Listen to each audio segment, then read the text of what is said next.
dalam 5 tahun terakhir ini, kelompok-kelompok Islam seolah menjadi terasing di negerinya sendiri. Itu yang dia rasakan. Berapa ulama yang berjuang mendirikan republik ini? Indonesia 80% penduduknya umat Islam. Tidak pernah meminta 80% hasil sumber daya alam yang dikuasai negara untuk umat Islam. Gak ada yang dia minta. Ada gak dia minta? 80% umat Islam penduduk Indonesia tidak pernah meminta 80% APBN untuk umat Islam. Gak ada yang dia minta. Sederhana permintaan umat Islam. Dia mau berdialog sama Tuhannya. Dia mengingatkan umatnya akan kebaikan, yang tidak hanya mengajarkan doa makan dan doa minum, tapi juga cara memilih pemimpin. Itu kira-kira. Nah, inilah ketegangan-ketegangan.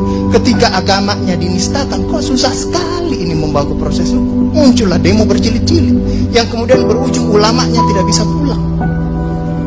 Belum lagi penghujung, kemudian ada agama yang diperhadapkan sebagai musuh besar Pancasila. Nah, ini menarik menurut saya. Saya ini Islam, tapi bukan pengetahuan Islamnya seperti Ustadz Ali Muhtar Ngabalin dan Abu Bakar, Ustadz Abu Bakar. Tapi dengan segala awam saya terhadap Islam, ketika saya ditanya Pancasila itu di mana dalam kehidupan saya, maka saya akan mengatakan bahwa ketika saya lahir, orang tua saya itu membisikkan Pancasila di telinga saya. Cuma bahasanya bukan seperti yang tertulis dalam Undang-Undang Dasar itu.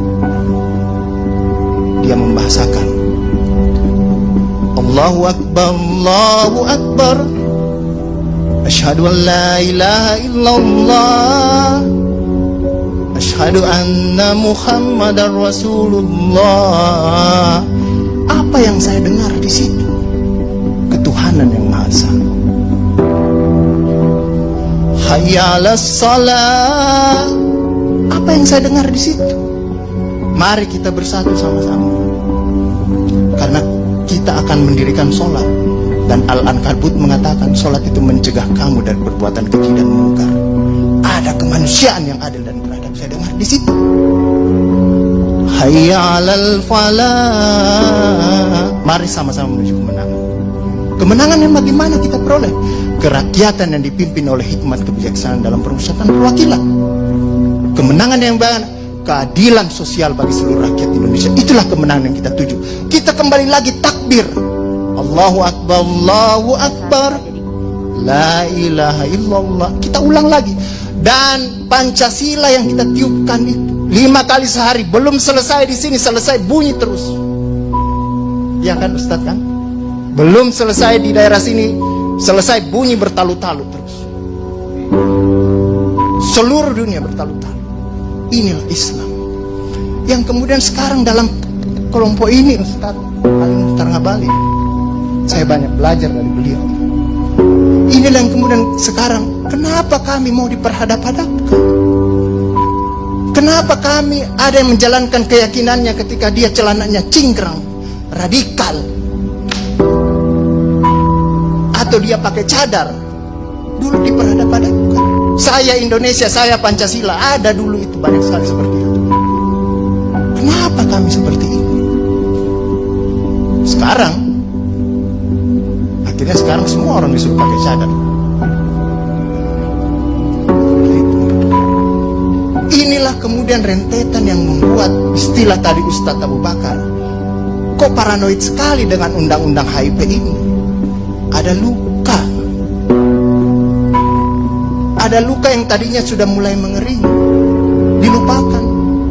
Tapi tiba-tiba ini kemudian dikhawatirkan, jangan sampai Pancasila ini mau dipakai sebagai instrumen untuk membiarkan kelompok Islam dan kelompok. Apalagi kalau kita baca RUHP itu, megang kekuasaan pembinaan ideologi Pancasila ada sama presiden. Saya juga baca-baca sekilas tadi. Kok di situ ditulis pendidikan nasional menurut undang-undang ini itu berubah. Tujuan pendidikan nasional oleh Undang-Undang Dasar mengatakan bahwa beriman, bertakwa, berakhlak mulia. Di sini diciptakan pendidikan nasional itu bertujuan untuk menjadi tenaga ahli dan terampil. Ini kan mudah. mau dikasih jadi tukang ini bagi kapitalis kalau seperti itu berpikirnya. Nah, inilah yang kemudian yang dirasakan oleh kelompok-kelompok Islam dalam perspektif perjalanan konstitusional kita, bahwa ada yang tidak adil dilakukan oleh kekuasaan. Kelompok Islam selama ini tadi yang saya katakan tidak pernah meminta apa-apa. Paling jauh kelompok-kelompok Islam mungkin dapat honor dari negara. Itu pun tidak dipakai untuk foya, dikembalikan lagi untuk membantu negara, menghidupkan santri-santri, mencerdaskan kehidupan bangsa, menciptakan manusia-manusia yang beriman, bertakwa dan berakhlak mulia. Yang sebenarnya tugas pemerintah itu dikembalikan lagi seperti itu. Itulah yang kemudian mulailah sekarang kelompok Islam sangat hati-hati kalau kemudian Pancasila ditiupkan terus, seolah-olah ini mau dijadikan instrumen untuk memarjinalkan Pancasila.